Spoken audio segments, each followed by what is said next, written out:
Here's how to install the Crucible ductile iron planing stop in a movable block for your bench top.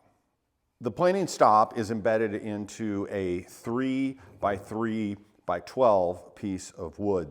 We've used fir here because it doesn't ride very well. It's really quite strong and ideal for the task. You can use pretty much anything.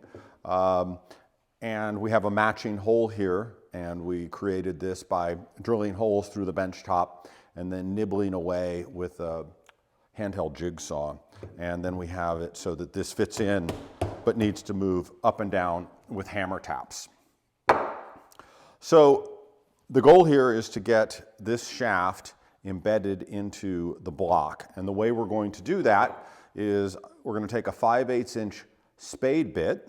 You can get this at any hardware store for about $5, and make a full depth cut from here to here. And that will allow the shaft of the planing stop to enter the hole and then seat. So the shaft of the planing stop is a little less than 5/8 down here and a little more than 5/8 down here, meaning that the planing stop will grab in the hole and won't need to be secured with epoxy or anything else. So you can drive this into the hole to hold it while you drill, or you can put it in a vise, which is what I'm going to do here. And I have marked a center point. And now I'm going to chuck the 5/8 inch spade bit into my drill. And you'll notice that I am not putting it completely seated into the chuck. It's just the tip.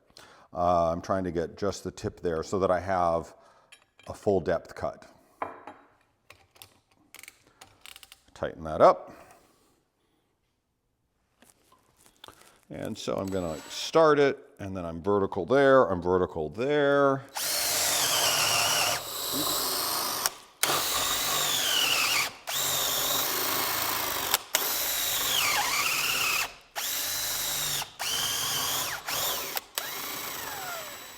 So I'm going to kind of get all that debris out of there.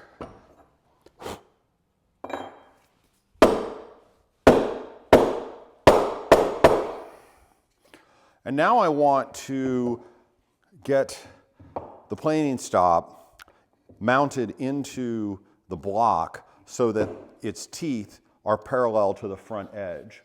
If you just knock it in like this, there's a chance that it'll rotate a little bit this way or that, and then you'll have to basically start over if you want it to be parallel. The way to do that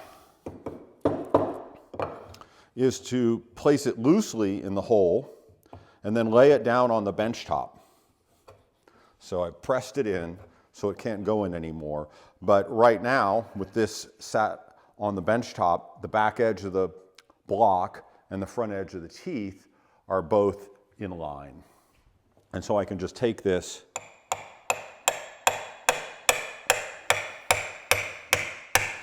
and start driving it in. And indeed, the teeth are exactly parallel to this front edge. And then I can just finish seating it.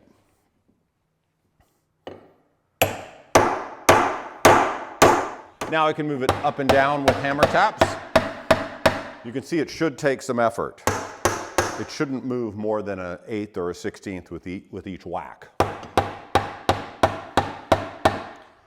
If the block shrinks, then you can pad the hole with a little veneer, and that will tighten things up. If it gets too tight to move, just hit it harder. And that's all there is to install it. If you are a fancy lad, you can cut a mortise into your bench top so that you can sink the teeth below the surface of the bench top if you're afraid of getting cut by this. But most people just leave the teeth proud, and you're unlikely to cut yourself there. So that is the full installation.